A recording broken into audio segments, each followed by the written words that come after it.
right, if there's gonna be a best, then there got to be a worst.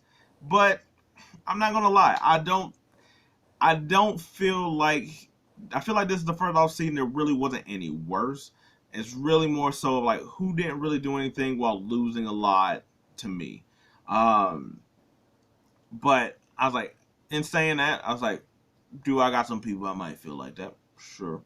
Um, like for instance, I was like, I'll say I think Dolphin Bills sort of go in there, and somewhat because it's not necessarily all their fault. I was like they have money tied up in other things that they really couldn't make any move. The problem is that they had to either get rid like Dolphins had to get basically let Christian Wilkins go.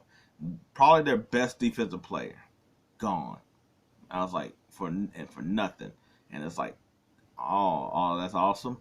I was like uh, we got Poyer from the Bills, funny enough, but does that really shore up anything when they basically let him go as well when he pretty much wasn't really costing them a whole lot.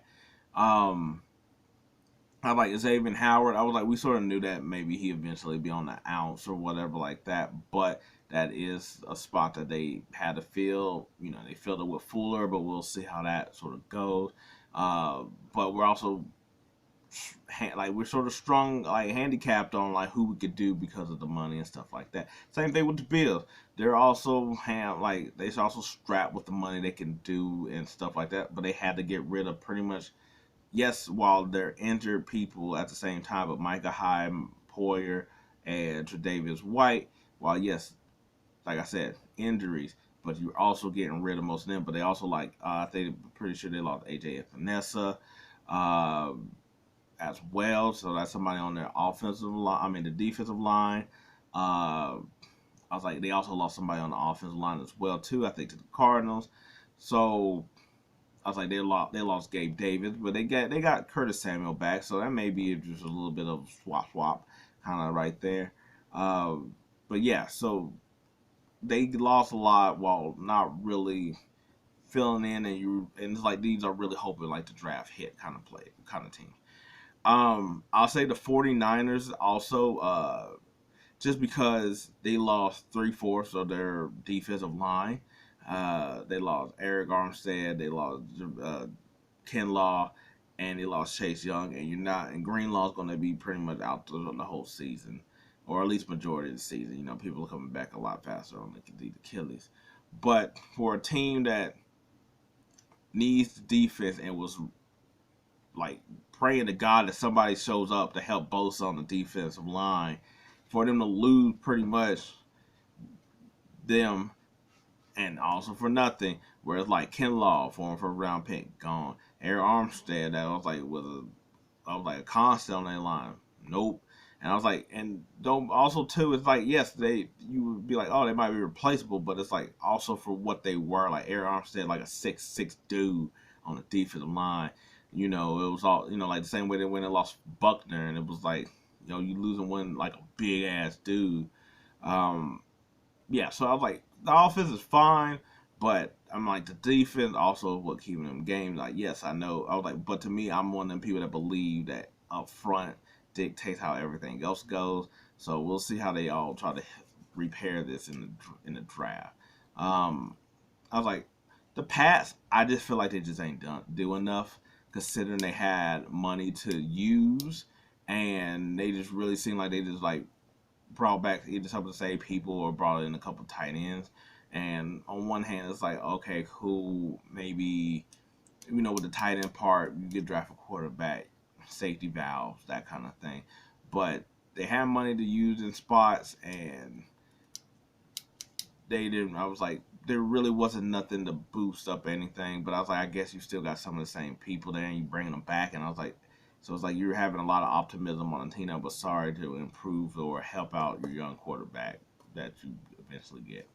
Um, I'll also say the Giants and Panthers in sort of like a combo, just because the Panthers give Burns away to the Giants. That's kind of like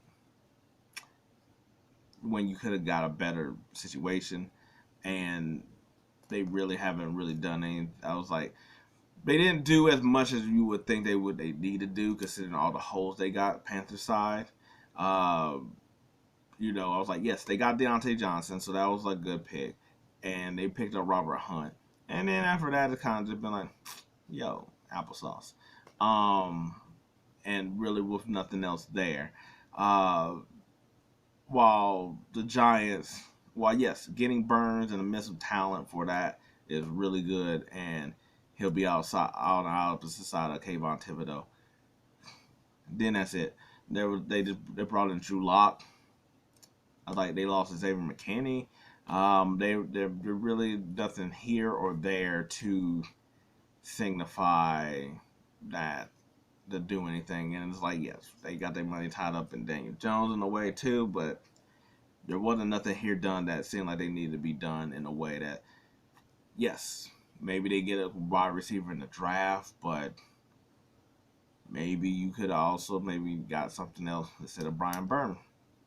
I was like, would T. Higgins be better in that situation? I don't know. But yeah, no. So like I said, no. But like somebody could say the Cowboy, but I was like they're so hamstrung by Dak that I'm like I don't even feel like really putting them in there.